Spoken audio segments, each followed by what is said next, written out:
The increase in grasslands has favoured other species. Chital deer and wild boar hide here and feed on the muddy plains in the same way as the barasinghas.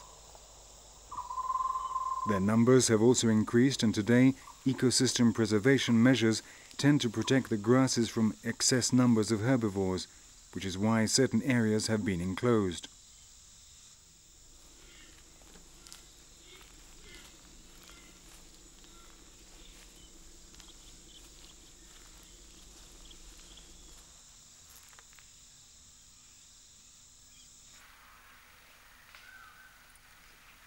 Chital deer are the most numerous large mammals in Kanha.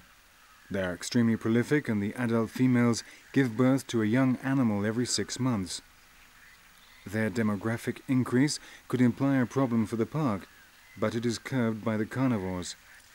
Approximately 40% of tigers' food is made up of chital deer, and they are also an important element in the diet of leopards, wild dogs and jackals.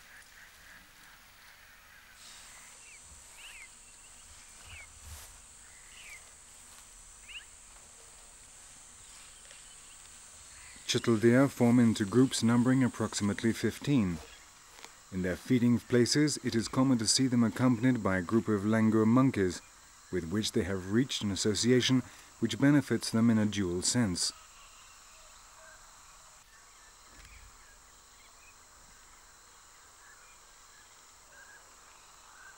Langurs form troops of between 10 and 20 animals of both sexes and all ages. They feed on a wide variety of fruits, berries, shoots and leaves, but are very selective when it comes to eating. They take a piece of fruit, have 1 or 2 bites, and then throw it away before taking another.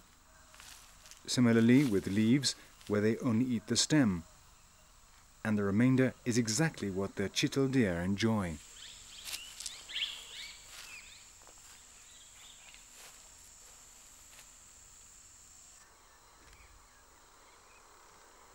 The fruit and leaves discarded by the langur monkeys, or those falling from the trees due to the monkeys jumping and swinging, attracts the chital deer to the bottom of the trees, where they simply have to wait to be able to taste the morsels that fall like manna from heaven.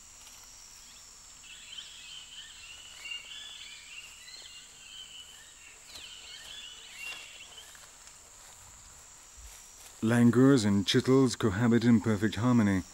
There is no mistrust between the females of the two species with offspring, and the young play at ease in groups, without showing any fear of the animals of the other species.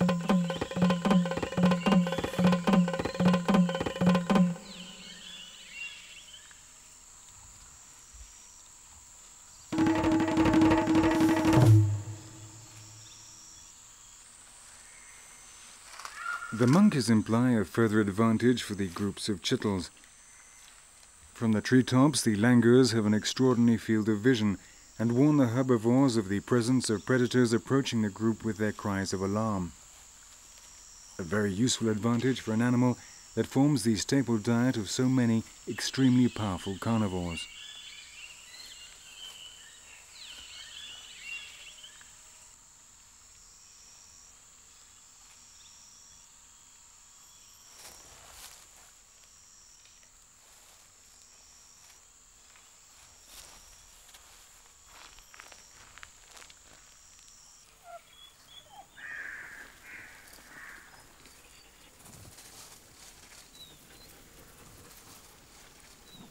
In the forest twilight, a group of wild dogs have killed a male chital.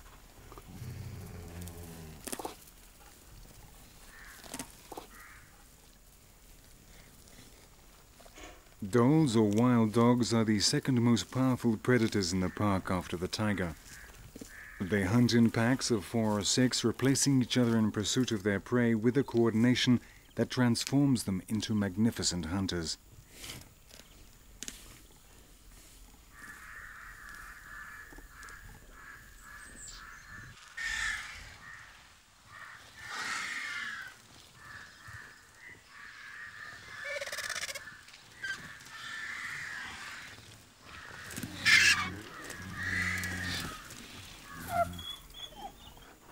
Dholes, called sonhakuta by the locals, are great runners that only hunt in the early and late hours of the day, In their chases, they are able to exhaust any animal, and even tigers at times are wary of them.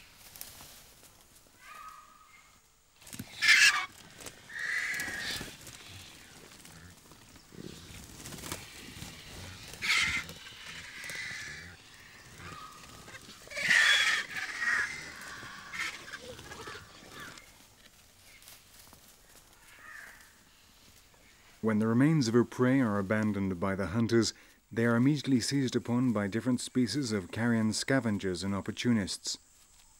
In Kanha, there are 4 species of vulture and a large population of jackals, between which there is fierce competition.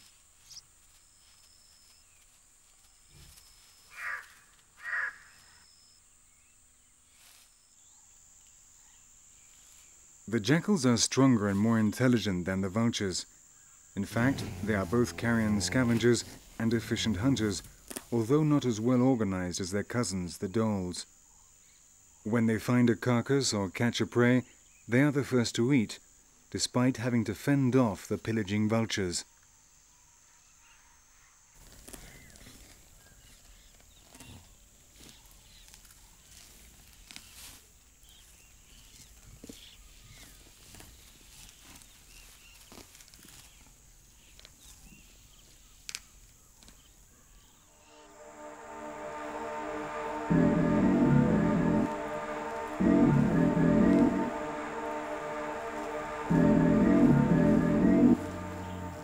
From time to time, their patience runs out and the jackals put the intruders in their place.